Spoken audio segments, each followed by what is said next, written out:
Ahora damos inicio a la agenda académica de esta semana central de la Escuela de Verano Saberes UPB 2021. El moderador de nuestro encuentro de hoy, El futuro en la energía, será el señor Idi Amin Isaac.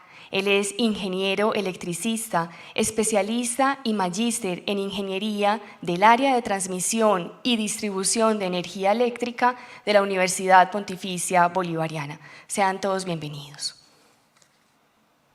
Bueno, primero que todo, un saludo muy especial a todos los que nos acompañan hoy de manera virtual, por supuesto a las directivas de la universidad y a todos los que están de manera presencial, nuestros queridos contertulios del día de hoy. Hoy vamos a hablar de un tema sumamente interesante, un tema que marca la agenda de múltiples sectores, la agenda de múltiples países en el mundo. Vamos a hablar del tema del futuro de la energía. Nos acompañan, más adelante los estaré presentando, personalidades, directores de orquesta del sector energético colombiano. Y nos acompaña de manera virtual el gerente del Centro Nacional de Despacho de XM. Entonces, a modo de una apertura general al evento, vamos a mostrar algunas cifras específicas de lo que marca el futuro de la energía aquí en Colombia y sobre todo de manera globalizada.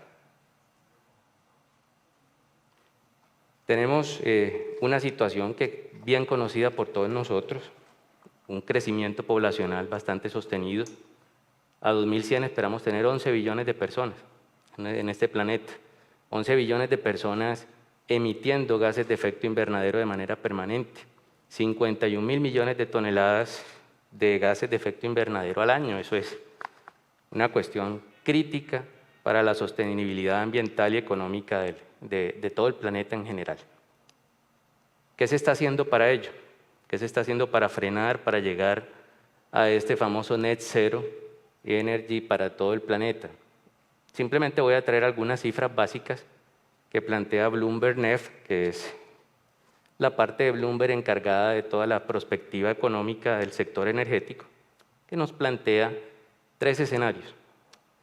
Un escenario verde, donde vamos a tener una primacía de la electricidad, las renovables, el hidrógeno verde y la bioenergía. Un escenario gris, donde además de las anteriores, tenemos una participación de la energía fósil y la captura de carbono. Y un escenario rojo, donde además de las renovables no convencionales tendremos participación de hidrógeno rojo y energía nuclear. Un panorama general del asunto. ¿A cuál de los 3 escenarios nos aproximaremos más? Es algo que todavía es retador y que todavía no es una palabra sagrada. ¿Qué estamos haciendo por esa transición energética? Evidentemente necesitamos una transición. Desde la universidad la propuesta que tenemos es plantear como temas de investigación con enfoque social 3 grandes áreas de esa transición energética, que son la descarbonización, la demanda y la digitalización. En ese orden de ideas, pues, se han establecido agendas sumamente completas de trabajo multidisciplinario, incluso con empresas como las que hoy nos acompañan, trabajando de una manera conjunta en pos de resolver lo que es ese tema de la transición energética desde la investigación. Por supuesto que no nos va a dar tiempo de hablar de todos estos temas, pero todos estos temas están presentes hoy por hoy en la agenda de cualquier país que quiera hacer una transición energética inteligente y responsable. ¿Cómo lo hemos aterrizado? Y es algo que es una invitación a las empresas que nos acompañan hoy y por supuesto a todos aquellos que nos están viendo. Este es nuestro ecocampus, el ecocampus inteligente. Es toda una ciudad inteligente en miniatura, donde estamos atacando esos 3 temas que mencionamos ahora, la digitalización, la demanda y la descarbonización, de una manera bastante estructurada. Tenemos sistemas de medición inteligente, tenemos sistemas de aprovechamiento de residuos para hacer economía circular, tenemos un centro de monitoreo y control desde donde estamos viendo todo en tiempo real y tratando de emitir las directrices de operación más apropiadas. tenemos estaciones meteorológicas y de calidad de aire, un piloto de construcción sostenible, un sistema de almacenamiento inteligente utilizando baterías en el bloque central de la biblioteca, 5 sistemas solares fotovoltaicos repartidos de manera estratégica en todo el campus para brindarnos cerca del 15% en estas épocas de la energía que estamos consumiendo. Un distrito térmico, todo lo que tiene que ver con demanda, todo lo que tiene que ver con aprovechamiento de los energéticos para climatización y, por supuesto, el control que subyace todas estas labores que hacemos desde el punto de vista investigativo, el background, el backstage, si se quiere. Algunas cifras, pues no nos vamos a detener en ellas, pero en el primer rubro, que es el rubro de la descarbonización, la universidad está implementando a través de sus sistemas solares fotovoltaicos y de los sistemas de bioenergía una penetración de energía verde importante que nos ha permitido reducir y capturar grandes toneladas de dióxido de carbono, equivalentes a cerca de 9.000 árboles anuales, a la captura que hacen 9.000 árboles anuales. Todo eso unido a lo que se hace en digitalización y demanda. Estos son ejemplos de un despliegue del centro de control y monitoreo que tenemos en el Ecocampus Inteligente. Desde ahí estamos revisando constantemente las problemáticas, no solo del sistema eléctrico, sino viendo todo el Ecocampus como un ecosistema vivo, como un ecosistema que nos da señales a nosotros de la manera como debemos actuar. Tenemos pilotos de construcción y movilidad sostenible, como la Casa Hábitat, y varios pilotos de movilidad sostenible. En todo esto no estamos solos. Por supuesto, la estrategia es encontrar amigos en las empresas como las que nos acompañan hoy, encontrar amigos en otras universidades, en instituciones y centros de investigación del exterior. Uno de estos aliados estratégicos es el Ecosistema de Investigación Energética 2030, en el cual incluso uno de nuestros participantes del día de hoy, el doctor Jaime Zapata de XM, está participando de manera directa. La idea es efectivamente diseminar toda esta experiencia a lo largo del país. Ya lo estamos haciendo a través de las estaciones meteorológicas y su monitoreo, y posteriormente sistemas como el que tenemos en la UPB se van a implementar en otros 5 espacios diferentes. Acá están algunas cifras generales del ecosistema que lograremos implementar cuando estemos listos a finales del año entrante. Digamos que eso fue una breve apertura, una breve síntesis de lo que estamos haciendo desde la universidad. Ahora el llamado es conversemos acerca de 3 ejes estratégicos que hemos definido mis queridos contertulios el día de hoy. Son ejes que de verdad dan cuenta de la transición energética. Un primer eje sobre el cual conversaremos será un futuro energético descarbonizado. Descarbonización será nuestro primer eje. Nuestro segundo eje será un futuro con el usuario final en el centro. La humanización de la energía, la demanda de energía eléctrica pondrá o tendrá un rol predominante dentro del nuevo sector energético del futuro. Y un tercer tema del que hablaremos es megavatios o megabytes. En realidad no es un O, es un I. Es una realidad de hoy con la que estaremos siempre de aquí en adelante. Por un lado los datos, por un lado la analítica y todo junto con la energía. La energía se convertirá en una energía digital. Ya lo está haciendo desde hace más de una década, pero vendrá esta próxima década en esta transición acelerada. Muy bien. Entonces, luego de esa pequeña introducción, yo voy a pasar a presentar a nuestros queridos participantes del panel de hoy, porque vamos a empezar a hablar de estos 3 temas, del futuro descarbonizado, del usuario en el centro y de la energía digital. Bueno, en primera instancia nos acompaña Luis Fernando Aristizábal.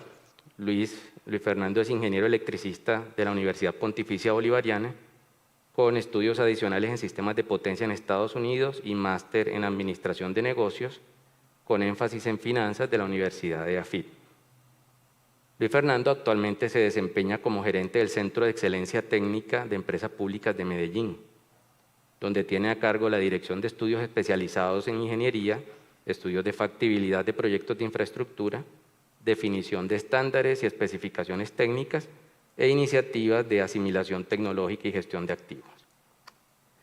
Luis Fernando tiene más de 30 años de experiencia en el sector de servicios públicos, con énfasis en el sector de la energía. Luis Fernando, bienvenido a tu casa, a la Universidad Pontificia Bolivariana. Bueno, el siguiente contertulio que nos acompaña el día de hoy es Julio Turizo. Julio, bienvenido. Julio es ingeniero civil con alta formación académica en áreas administrativas y técnicas, como resultado de estudios ejecutivos en la Escuela de Gerencia Kellogg de Northwestern University, la maestría en Administración de Empresas y la especialización en Gerencia de Proyectos de Ingeniería y Construcción de la Universidad del Norte y la maestría en Ingeniería Civil de la Universidad de los Andes. Desde hace 8 años, Julio César lidera el crecimiento y consolidación del sector gas natural en Antioquia a través de la Gerencia General de Transmetano, que es una empresa filial de Promigas. Promigas es pionera en la masificación del combustible en Colombia y Perú, de la cual hace parte desde 1999. Julio actualmente es presidente de la Junta Directiva de Proaburra Norte, Prosur, del Fondo de Empleados de Promigas, miembro del Consejo Directivo de Naturgas, de la Junta Directiva de Promioriente y hace parte de la Junta Asesora del MBA de la Universidad Pontificia Bolivariana. Nos acompaña también Daniel Díaz Toro. Daniel Díaz Toro cuenta con 2 pregrados y 2 maestrías. Es magíster en Administración de Negocios, MBA de la Universidad de AFIT. Es magíster en Ingeniería en Transmisión y Distribución de Energía Eléctrica de la Universidad Pontificia Bolivariana. Es ingeniero electricista e ingeniero electrónico de la Universidad Pontificia Bolivariana. Ha sido profesor de cátedra en Sostenibilidad Energética, en I+D+I en el sector, transición energética y Smart Grids. Actualmente Daniel es el secretario ejecutivo del Consejo Mundial de la Energía Colombia, del WEC Colombia, organización que reúne a más de 100 empresas del sector energético, donde trabajan conjuntamente en temas de transición energética y sostenibilidad. Bienvenido, Daniel, y muchas gracias por aceptar la invitación. Y por último, no menos importante, nos acompaña de manera virtual desde la sede central de XM, el Jaime Alejandro Zapata Uribe. Él es ingeniero electricista de la Universidad Pontificia Bolivariana, especialista en Derecho de los Negocios de la Universidad Externado de Colombia y magíster en Economía de la Universidad de AFIT. Desde hace más de 5 años es el gerente del Centro Nacional de Despacho. El Centro Nacional de Despacho es el director de orquesta del sector eléctrico colombiano. Se encarga de operar y es responsable también del mercado energético mayorista del sector nacional. Además, es presidente de Colombia Inteligente, secretario del Comité Colombiano del SIGRE y miembro del Consejo Directivo del Comité de Integración Energética Regional, COSIER. Jaime es miembro del Comité Estratégico del Consejo Nacional de Operación y miembro suplente del Consejo Directivo de la Unidad de Planeación Minero Energética Nacional. Un saludo también a Jaime, que nos acompaña remotamente desde XM. Muy bien, entonces no siendo más, empecemos nuestra charla, empecemos nuestra discusión acerca de este primer ítem, que es un futuro energético descarbonizado. En este primer momento del debate yo les voy a proponer una pregunta a cada uno de ustedes de acuerdo al perfil de cada uno de los sectores que están representando acá y vamos a debatir alrededor de ella. Arranquemos, si les parece bien, Julio, contigo. Arranquemos y de paso proyectemos acá 2 diapositivas que nos has pedido trabajar en conjunto. Julio, la pregunta sería, ¿por qué consideras que el gas, sector al que tú representas, es un energético clave en la descarbonización del sector? ¿Y hasta qué horizonte de tiempo tienen ustedes desde tu área proyecciones acerca de la dinámica de consumo de gas en Colombia? ¿Por qué un energético importante y por qué y hasta cuándo tenemos proyecciones? No, y muchas gracias, primero que todo por la invitación. Muchas gracias aquí a los presentes por haber sacado un espacio en sus agendas para escucharnos el día de hoy. Felicitaciones por el Ecocampus, espectacular. ¿Y por qué el gas natural lo podemos considerar como un agente estratégico para la descarbonización? Porque es una energía limpia, es lo primero que diría, es una energía limpia. El gas natural no produce material particulado. Un vehículo que funciona con gas natural no produce material particulado y el gas natural frente a otros combustibles fósiles contaminantes como el diésel o el carbón aporta una reducción importantísima de entre el 30 y el 40% de menos dióxido de carbono o CO2. Entonces, a nivel mundial y todos, el gas natural se considera como ese energético de transición, y refiriéndonos a transición como ese periodo de tiempo del presente donde consumimos muchos fósiles contaminantes hacia ese futuro deseado donde la energía es totalmente electrificada. Entonces, en esa transición se considera el gas natural como una energía o un energético de transición, fundamental para lograr y alcanzar las metas que nos hemos propuesto como país y como planeta. Mira, quiero compartir antes de ver las proyecciones de consumo. La Agencia Internacional de Energía, en un estudio en el 2019, en uno de los aportes, colocaba un dato interesantísimo. Y es, según ese informe, desde el año 2010 hasta el año 2019, que fue la fecha del informe, lo que se logró sustituir de carbón por gas natural le representó al planeta un ahorro de 500 millones de toneladas de dióxido de carbono. Y ese mismo informe de la Agencia Internacional de Energía hablaba que ese ahorro de 500 millones de CO2, de toneladas de CO2, era equivalente a 200 millones de vehículos eléctricos. Era equivalente a poner en el planeta 200 millones de vehículos eléctricos.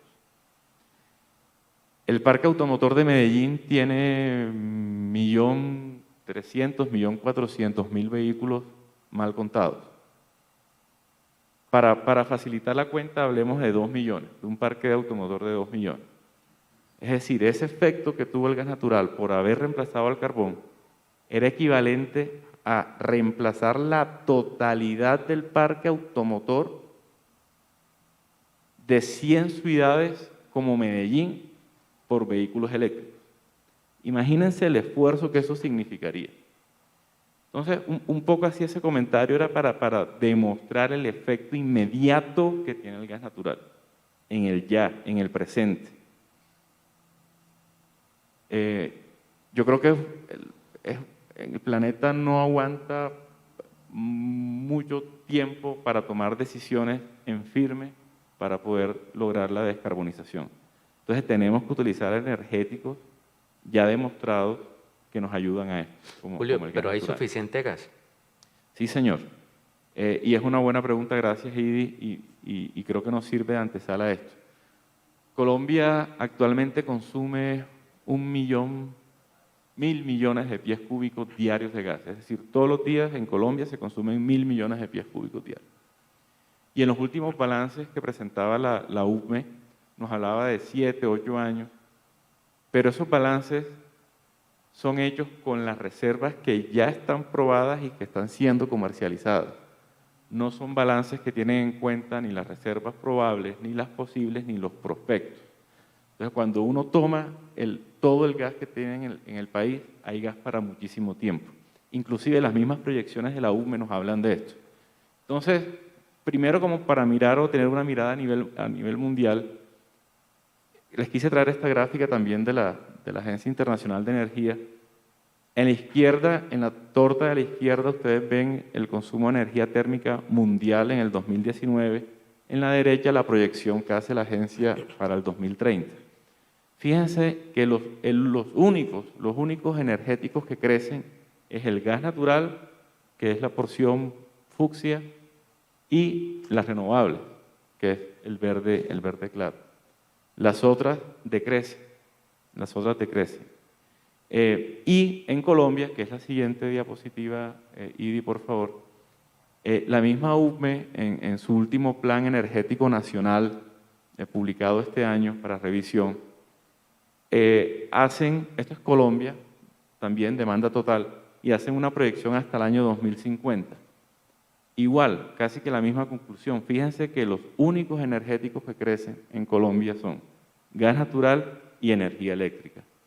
Y es un crecimiento que al 2050, si lo compara uno con el 2030, casi que duplican la demanda.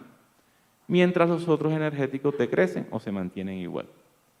Entonces, quizás para resumir un poco, el gas natural es un combustible totalmente estratégico para lograr resultados ya en el presente, para nuestro objetivo de descarbonizar al planeta, pero también va a estar presente por las próximas décadas. Julio, perfecto. Muchas gracias. En ese orden de ideas, transición energética inteligente debe incluir gas. Absolutamente. Correcto. Perfecto.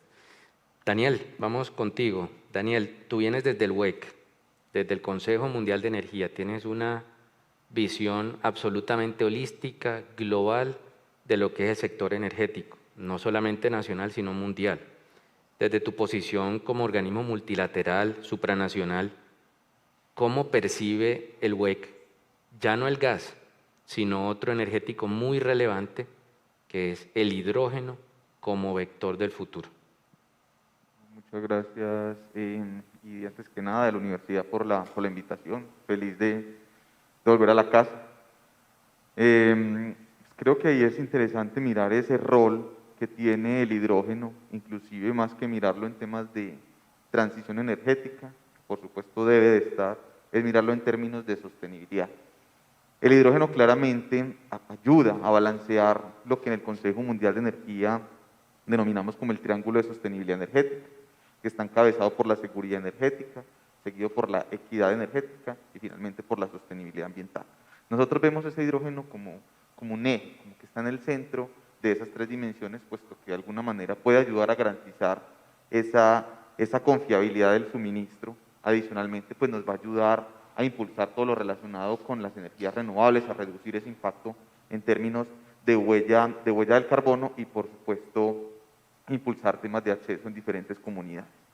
Adicionalmente, quiero resaltar que, digámoslo así, en Colombia y en el mundo se está empezando a ver este energético como clave precisamente dentro de la transición energética, inclusive en el tema de las hojas de ruta. De hecho, está próximo a lanzarse la hoja de ruta del Gobierno Nacional. Ahorita, el 30 de este mes, se va a presentar la hoja de ruta para temas de hidrógeno, donde básicamente se está dando viabilidad a impulsar este tipo de energéticos en su calidad de hidrógeno azul e hidrógeno verde.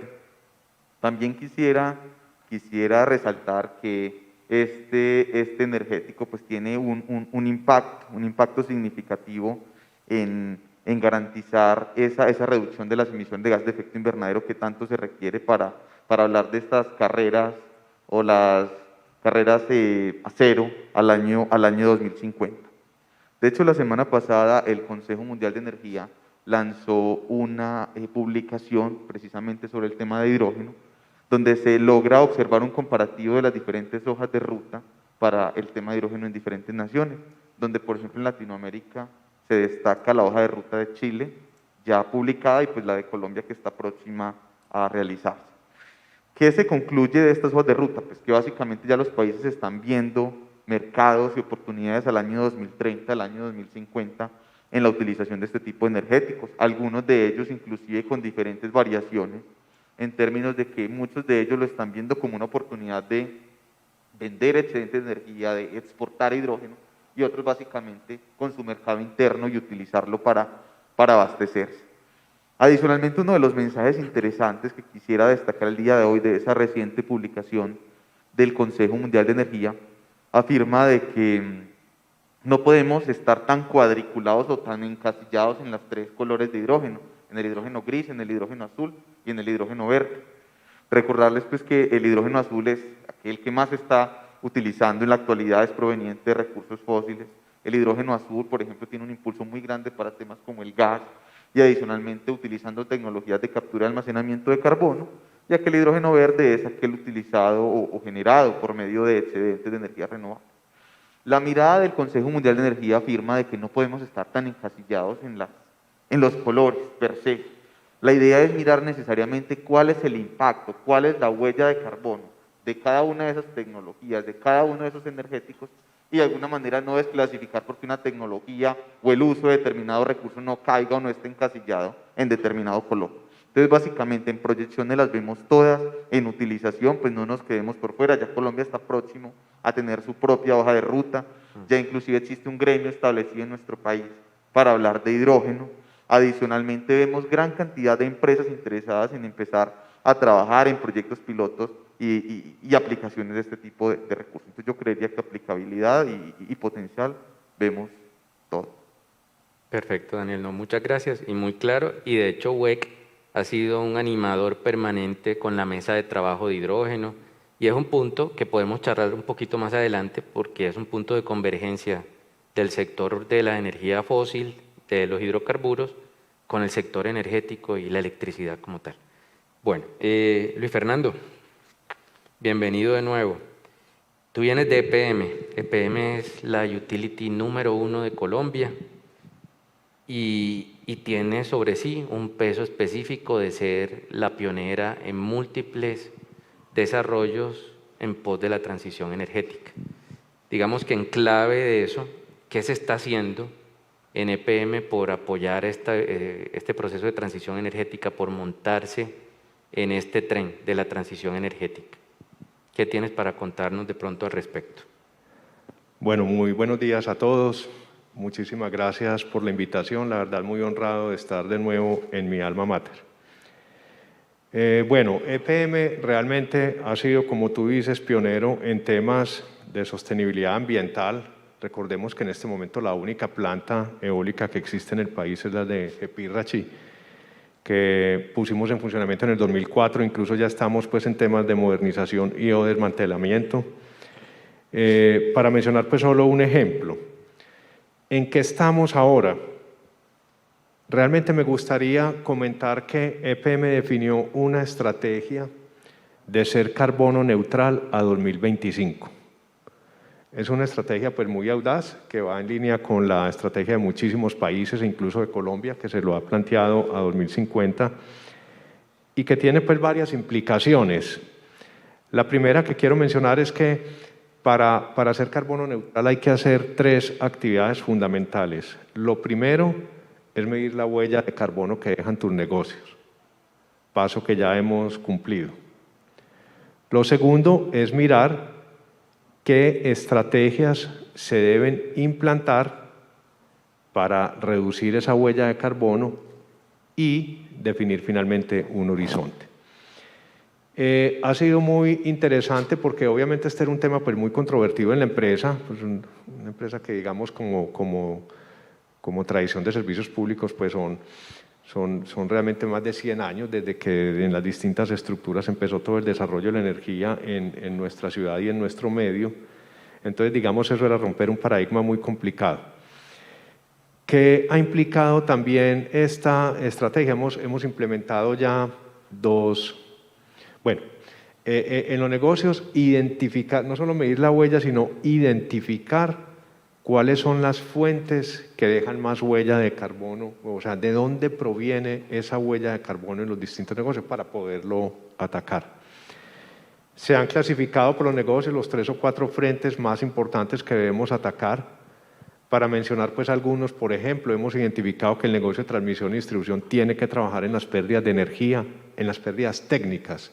EPM ha sido pues ha logrado indicadores muy importantes en la reducción de las pérdidas no técnicas, pero también tenemos que trabajar las pérdidas técnicas y eso se vuelve todo un frente para disminuir la huella de carbono en el negocio de transmisión y distribución. Asimismo, sabemos que los embalses en los primeros años son grandes emisores de CO2, pero después empieza a voltearse un poquito la torta y así para todos los negocios. Hoy, en las proyecciones financieras de cada negocio, simulamos los impactos de reducir, de las acciones que vamos a implantar para reducir esa huella, para ser carbono neutral, y también los posibles beneficios. Hemos implantado dos estrategias muy importantes que están ya pues en curso. La primera es la de certificar energía que venga de fuentes de producción limpia, de recursos renovables, para aquellos clientes o consumidores o empresas que eso es importante para también sus propósitos de tener una huella de carbono limpia.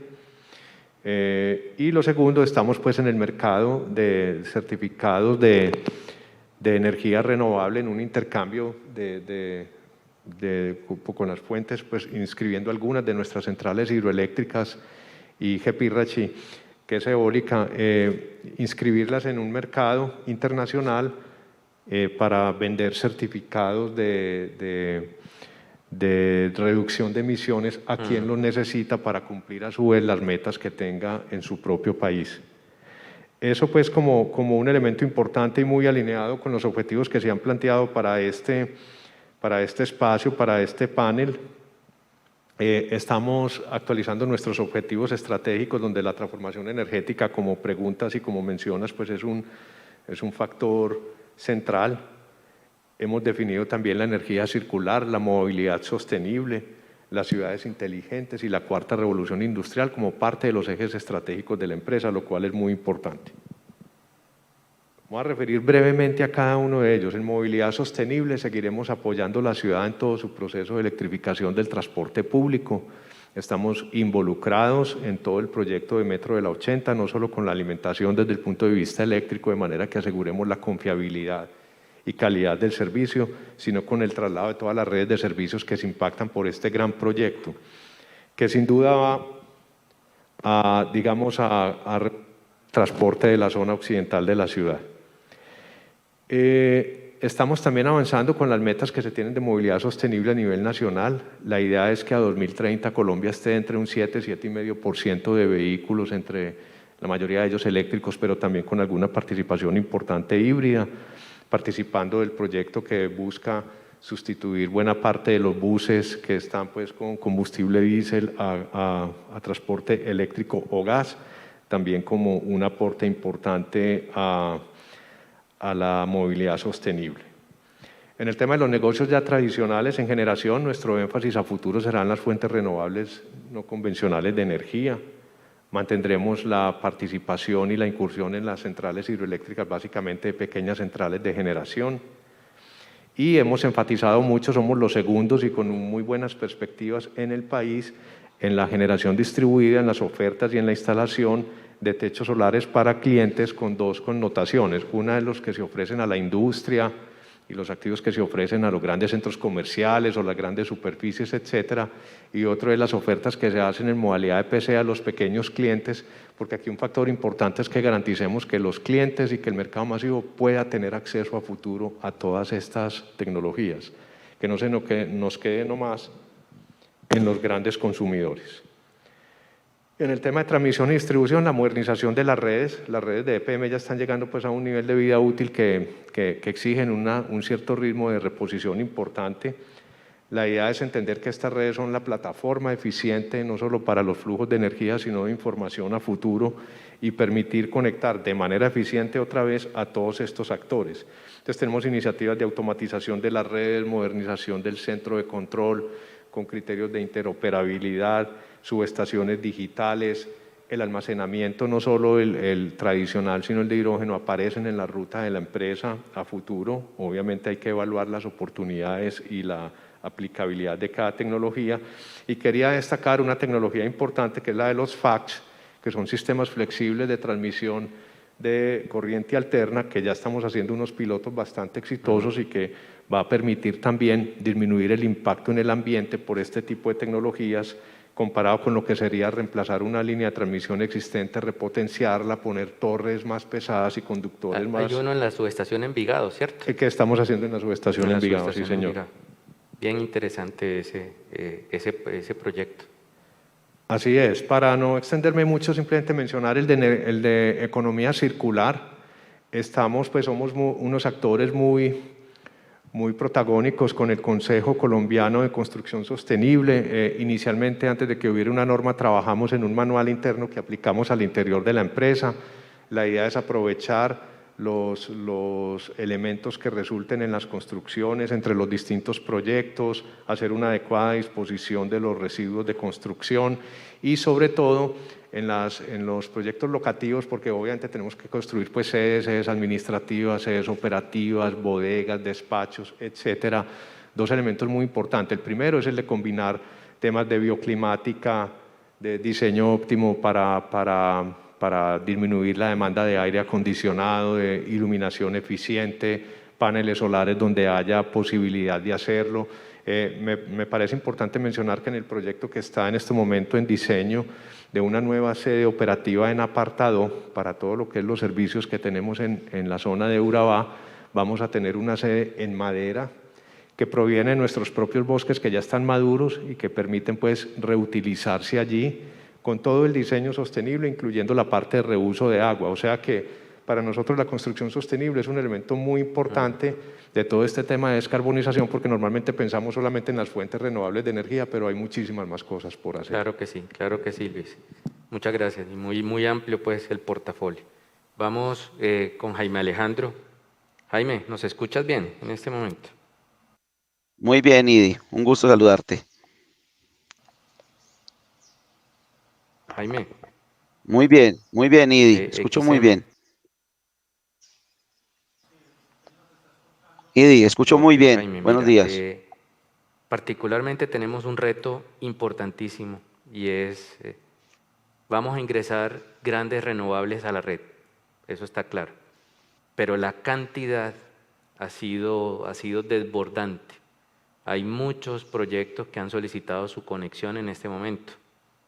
Estamos preparados como país y tú como director de orquesta del Sistema Eléctrico Nacional nos puedes dar fe de que podemos con tanta integración de renovables a partir del año entrante y lo que se tiene proyectado, porque estamos hablando de casi 7 gigavatios de renovables en los próximos 4 o 5 años. Jaime, con los buenos días y con el agradecimiento. Adelante. Idi, muy buenos días a ti, muy buenos días a Julio, Luis Fernando, Daniel, un gusto tenerlos acá y feliz y agradecido con la... Hola, Idi, permíteme nuevamente. Ok.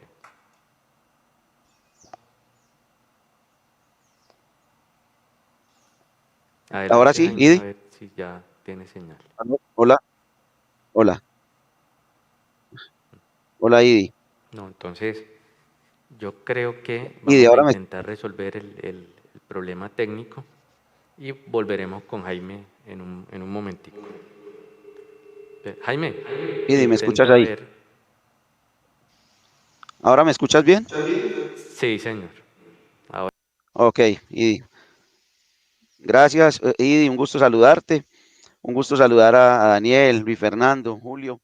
Bueno tenerlos acá en esta conversación. Muy agradecido, Idi, contigo, con la UPB, por esta invitación, con mi universidad también feliz de regresar a casa, como han dicho mis compañeros. Entonces, y celebrar que esta maravilla de espacios que se generan desde la universidad tan interesante. Muchas gracias. Y para nosotros como XM, pues es un placer estar acá. Sí, como lo mencionas, realmente se espera un futuro muy interesante en integración de nuevas fuentes renovables no convencionales y en términos generales de todos los recursos energéticos distribuidos.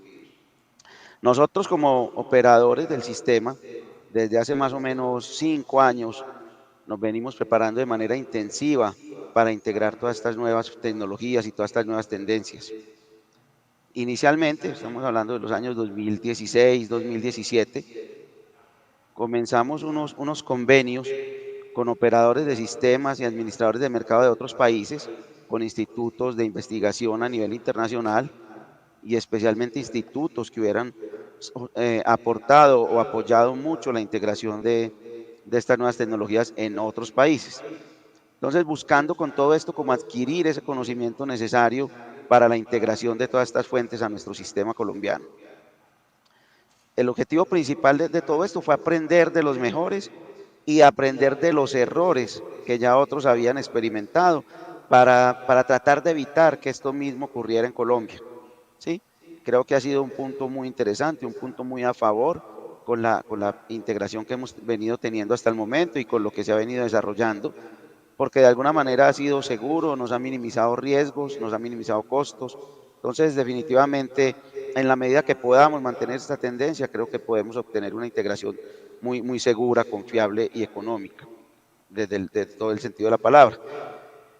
Teniendo eso, comenzamos también a tener asesorías y capacitaciones. Digamos que para uno prepararse teníamos que pensar en varios pilares, en las capacidades de nuestros ingenieros, en las capacidades de los operadores, en los colaboradores del sector, en todos los que trabajamos como sector por esta integración. No es un conocimiento que solamente tiene que adquirir XM, realmente es algo que tenemos que adquirir todos los actores. La tecnología, nuestros procesos, es decir, prepararnos de manera integral. Así fue como actualizamos nuestro centro de control a finales de 2016 y con última tecnología que nos permitiera ya cambiar ese chip que mantenemos y que nos lo ha entregado como la matriz de generación que se ha caracterizado en Colombia, muy hidráulica y el resto de componente principalmente térmico. O sea, nosotros no veíamos hace 10 años todo esto que estamos viendo hoy. Entonces teníamos que empezar por ahí, ya actualizamos nuestro centro de control, ya estamos preparados para la integración desde el punto de vista tecnológico y técnico en el centro de control para esa integración.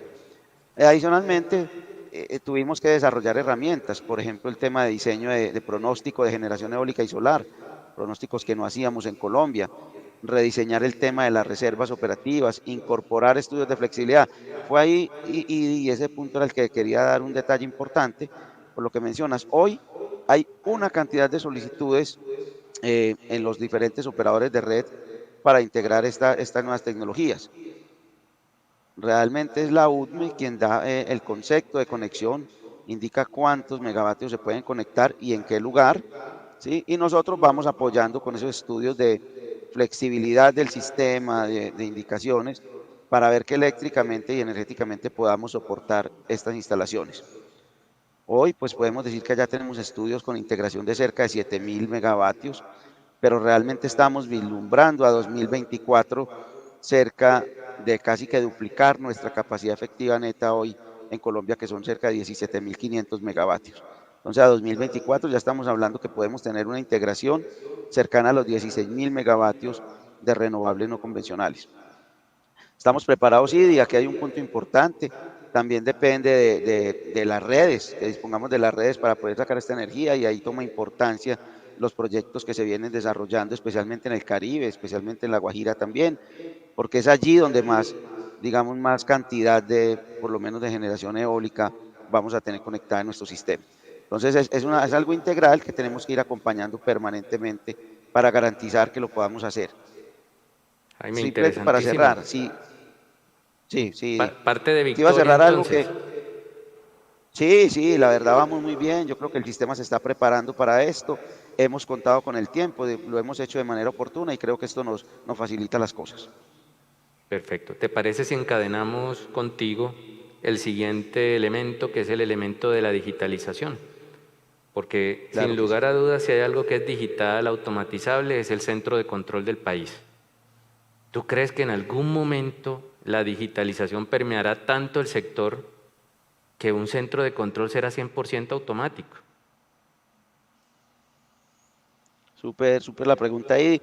Y empezaría por lo que dijiste al principio, en tu introducción, que me pareció súper interesante. Realmente la transición energética, en estas transiciones energéticas, las tecnologías digitales se establecerán para hacer que todos los sistemas de energía de todo el mundo estén más conectados. De alguna manera sean más inteligentes, sean más eficientes, sean más confiables y sostenibles. Entonces creo que esa es una introducción que hay que hacer cuando uno va a hablar del tema de digitalización, porque no estamos en digitalización solamente en nuestro centro de control, sino que es en ese entorno que menciono. Definitivamente los avances en el manejo y el volumen de datos, en todo el tema de análisis y conectividad, eso nos están permitiendo una serie de nuevas aplicaciones digitales, dispositivos inteligentes y todo el tema de movilidad digital que toma una relevancia importante.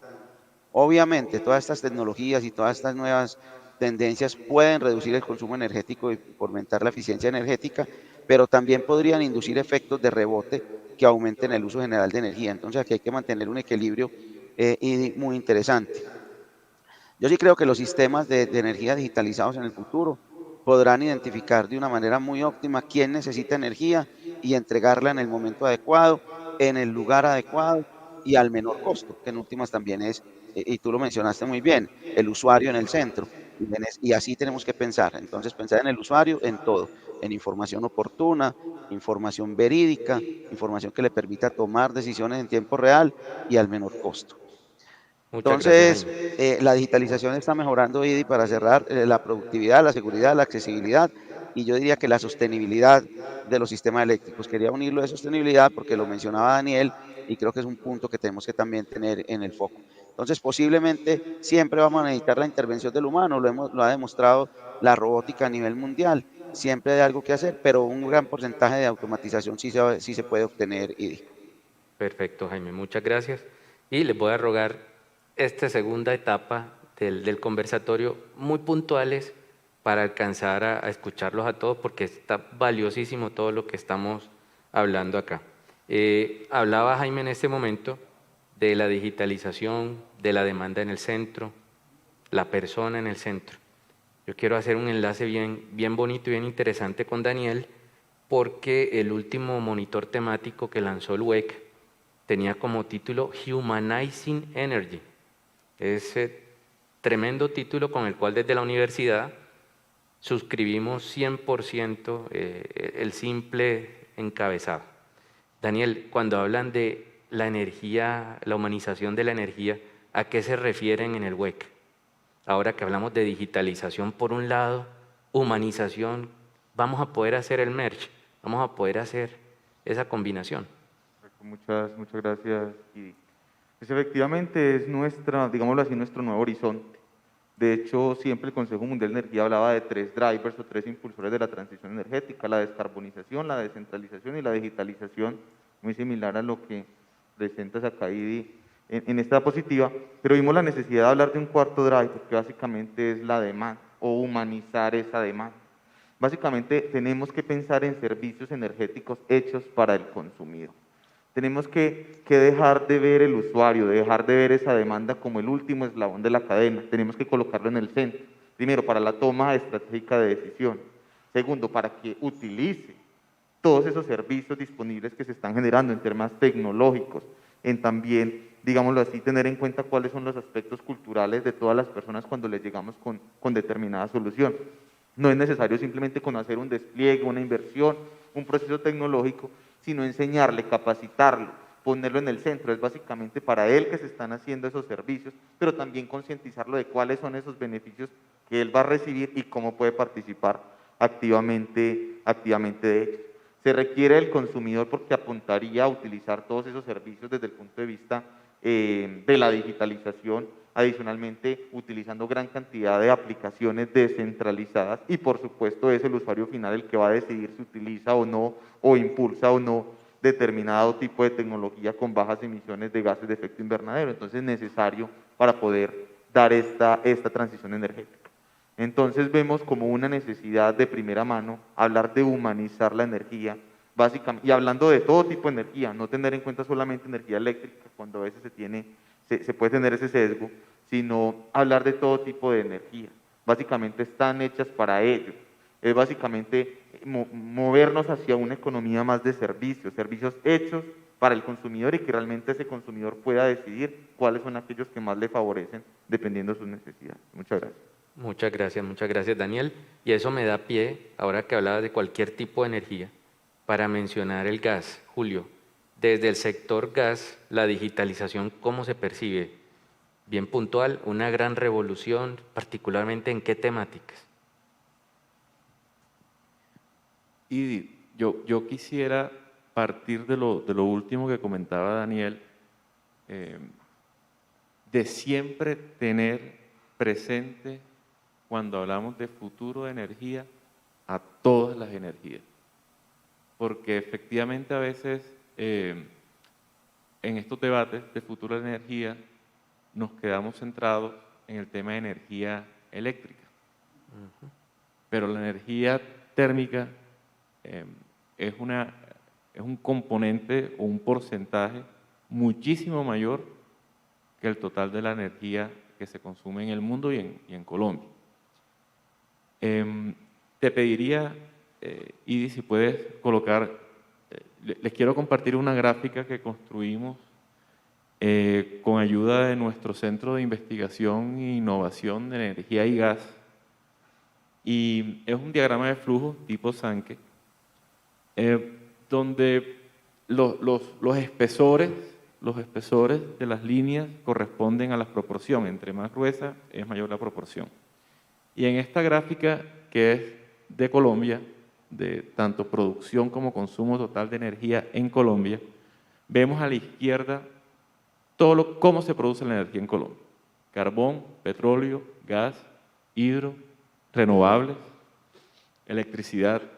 832 millones de barriles equivalentes de petróleo es la producción total en Colombia. Y a la derecha ven que el consumo total son 585. Ahí hay unas pérdidas, pero también hay un tema de exportación de energía eléctrica. Pero, entonces, 585 millones de barriles equivalentes de petróleo se consumen en Colombia, energía total consumida en Colombia. Fíjense cómo en los diagramas del centro podemos ver que la energía térmica, y le das un clic por favor, en la energía térmica es el 81% de la energía que se consume en Colombia. Es decir, de toda la energía consumida, el 81% es energía térmica, gas natural, derivados de petróleo. Y solamente el 19% es energía eléctrica. Entonces, fíjense, cuando hablamos de futuro, todos los esfuerzos que hacemos enfocados en la energía eléctrica, todo el esfuerzo que estamos haciendo para traer cada vez más energías renovables no convencionales, pero no se nos puede quedar por fuera la energía térmica. Sobre todo que cuando uno ve el consumo, fíjense que los dos primeros rubros, el extremo derecho de la gráfica, transporte e industria, es casi el 60% del consumo. Y esos sectores son difíciles de electrificar. El transporte marítimo, aéreo y de carga es difícil de electrificar. Hay industrias como el acero, cemento, química, refinería, que es difícil de electrificar. Entonces, para hablar de ese sueño alcanzable de descarbonizar el planeta, debemos no perder de foco la energía térmica. Trabajar con energías térmicas actuales que nos ayudan, como el gas natural, y obviamente en energías futuras como el hidrógeno que mencionaba Daniel, hidrógeno azul producido a partir de gas natural, biometano, gas sintético, ese blending de hidrógeno con gas natural cada vez para volver ese combustible más limpio. Pero no perdamos, siempre tengamos en las discusiones la energía térmica. Si la dejamos a un lado, no vamos a alcanzar nuestras metas de descarbonización del planeta. Perfecto, sí, Julio, muy atinado eso. Y de hecho, globalmente, el 10% de la producción de energía es electricidad, en todo el mundo. El otro 90% es energía térmica. Pero ese puede ser un llamado también a la electrificación de sectores que hoy en día no son electrificables, pero no lo están. Es un impulso grande. Luis, vamos a Me quedé cerrar. pendiente de la parte, pero si quieres, queda espacio, podemos hablar de digitalización en el sector oil and gas, pero yo prefiero respetar el tiempo. Démosle paso a Luis. Luis, particularmente en el caso de la digitalización y hilando con el último eje, que es el eje de demanda, yo quisiera preguntarte muy brevemente qué opinas de los despliegues de medición inteligente como un instrumento, el AMI, el medidor inteligente que nos van a cambiar a todos para brindarle nuevos servicios y poner al usuario en el reflector, en el centro. ¿Y qué se está haciendo desde PM en este despliegue de medición inteligente? Bueno, indudablemente, IDI, la medición inteligente es un elemento pues, esencial de todo este proceso de digitalización y modernización del sistema de energía eléctrica. Digamos que por lo menos en una primera fase inicial, nosotros vemos el AMI más en ciertos nichos de mercado, no lo vemos como una masificación tan agresiva como inicialmente pudo haber propuesto el Ministerio de Minas y Energía para todos los actores del sector.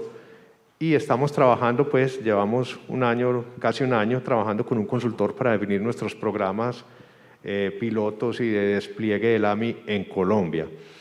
Indudablemente el AMI tiene pues un potencial en los temas de venta de energía en dos direcciones, con el cliente, con los prosumidores, otros servicios que se pueden ofrecer, conocimiento del cliente. Inicialmente, como en Colombia no se ha definido que el medidor se lo pueda pagar pues el usuario, cosa que en principio es en defensa del propio consumidor, creo que las definiciones de despliegue de medidores inteligentes van a estar muy basadas en los casos de negocio propio que tenga cada compañía, y es lo que nosotros estamos haciendo en este momento. Es un factor clave. Yo creo que hay que ir modernizando la regulación también al mismo tiempo, de manera que podamos tener una desagregación del precio de mercado más geográfica y más fina en el tiempo, de manera que se puedan tomar también con el AMI mejores decisiones en relación con la instalación y el aprovechamiento de la energía de recursos distribuidos que pueda tener el usuario. Me parece que ahí va a jugar un papel fundamental también el AMI. Veo un desarrollo en principio relativamente lento. Me parece que como mencionaban ahora, lecciones que hemos aprendido de otros países, como mencionaba Jaime, un despliegue masivo y per se de AMI puede ser costoso y no traer los beneficios que podría uno esperar, de manera que ahí me parece que la recomendación sería avanzar de manera gradual en el despliegue de toda la medición inteligente en el sistema. Gracias Luis. Tenemos muchos temas en el tintero, muchos temas definitivamente, varios se nos quedarán ahí, pero yo no los voy a dejar irse sin que nos dejen un regalito. Y un regalito desde la óptica, desde su perspectiva, desde la empresa que dirigen o están en este momento representando.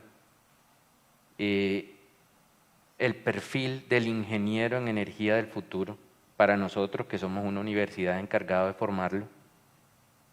¿Qué características? 2, 3 características que deba tener el profesional egresado en ingeniería de energía, que nos permitan a nosotros recibir esas señales de parte de ustedes y devolverles un estudiante graduado ya con toda la rigurosidad y las capacidades y competencias que eso requiere.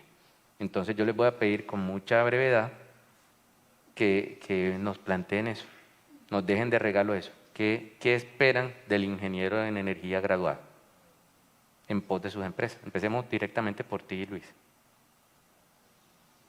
Pregunta pues muy pertinente y compleja.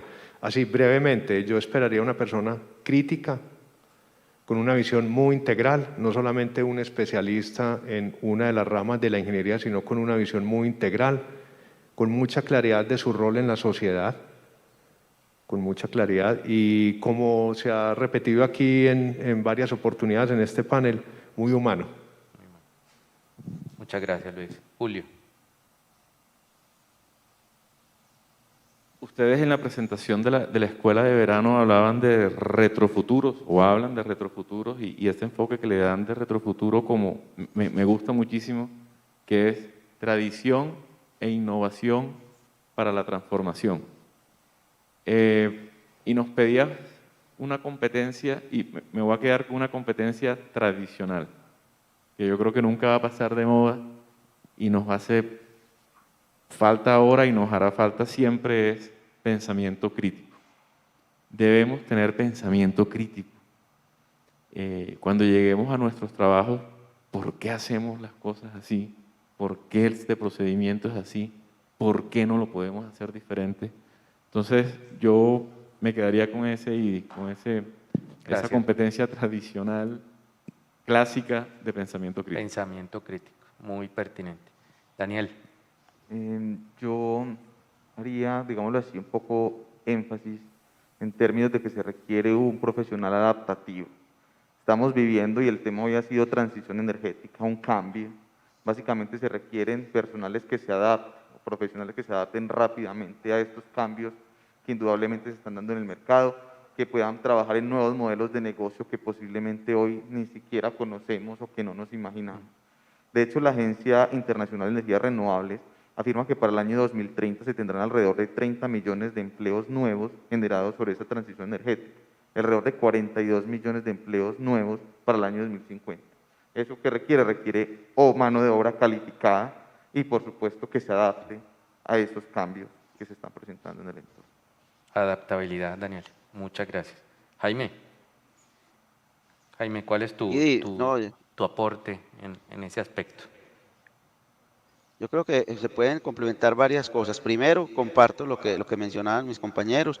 Es fundamental contar con personas resilientes, que sean capaces de aprender, pero también desaprender rápidamente. ¿Sí? Eso que nos permita pues, recuperarse ante eventos adversos y adaptarse rápidamente a nuevas condiciones.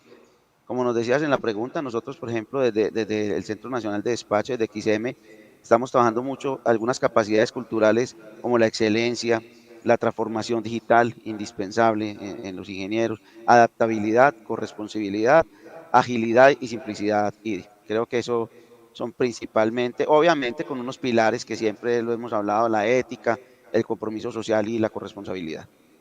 Por supuesto, Jaime. Muchas gracias. La ética, sobre todo en un país como el nuestro, no puede dejarse de lado, tiene que estar también al lado, en el frente de reflector.